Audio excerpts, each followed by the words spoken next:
Judges chapter 16 verse 18. Judges chapter 16 verse 18 says, when Delilah saw that he had told her all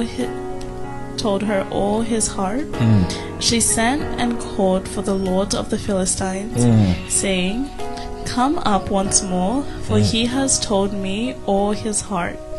So the lords of the Philistines came up to her and brought the money in their hand.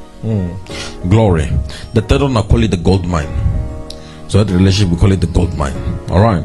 And then I'll have to explain what's a gold mine now. First, let me explain first the context of this. So we're seeing Samson and Delilah, which you know the story, right? So here, after Delilah pressing on him, pressing for Samson to tell her the story until she manages to do it after many days of nagging. Alright. And what we're seeing is key things to pick from this story here. Delilah calls the Lord of the Philistines, but you have to understand, before that, the Bible says Samson fell in love with Delilah. So there was a love aspect between the two of them. What people don't mistaken, people always say, oh, Delilah, this, blah, blah, blah. They were actually in love. But the thing is that the money aspect, money was more powerful than the love Delilah had for Samson. That was the difference. You understand? So Delilah was more loyal to the money than to Samson. Alright? He was more loyal to the material benefit and the material solutions rather than Samson himself. That's what people should be able to understand. But as for love, she loved Samson. But it's just that the material aspect, the money part, was greater than the love she had for him. Now, why I call it the gold mine? Because now remember, in a gold mine, we have employees and guys who are employed, are hired to dig for gold. Alright? Yeah, they're hired to dig for gold. But those guys, the turnover is always high. They're always looking for people. So the replacement is always high. They're never there permanently. They're there for a specific purpose. You need to first be able to understand this. Alright? Like we're seeing also as well in this particular example here, Delilah here, we're getting to understand that she's in this for money. And we do see to this as well, especially in this time and age. You understand? Where you find people getting into material relationship for the sake of a financial reward they can be able to get. Yes, that one's a gold digger. Now they're digging for gold. This can go both ways. Alright? That's why we call this a gold mine. So that's what the relationship is, a gold mine there. Okay? And you find too as well within this type of relationship, okay, what tends to happen is that you find it's one party.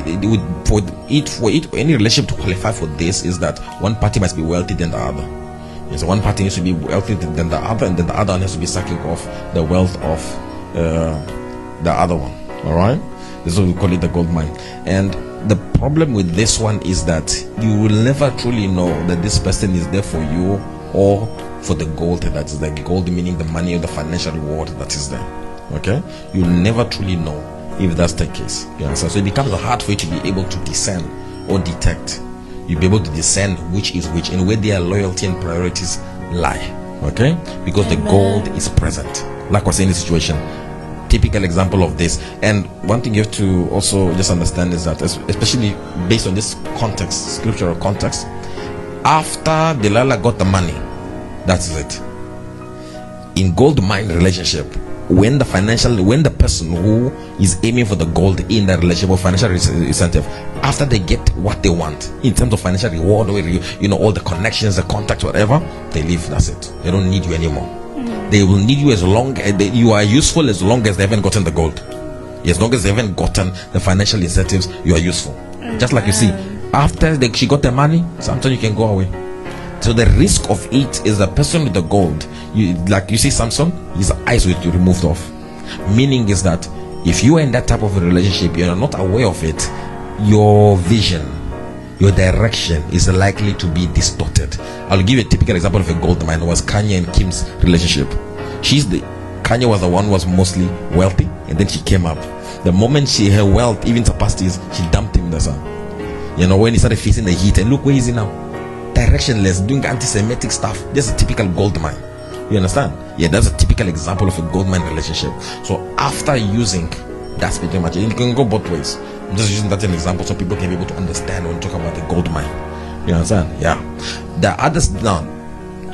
On the flip side, if you are the one who is like the the parasite in the gold mine, meaning aiming for the gold. Just like an employee who is hired to dig for the gold, they can be replaced. They are replaced very, very fast. They are easily replaceable. You understand? Yeah. So it's better to on that side. So if you know you are doing that, you need to make sure you're upfront, because you're wasting someone's time. You understand? So you're wasting someone's time, you're wasting someone's resources as well. You understand? So it's always better off you start off with someone from your level or similar level to yourself, and then you build up, compared to just coming there.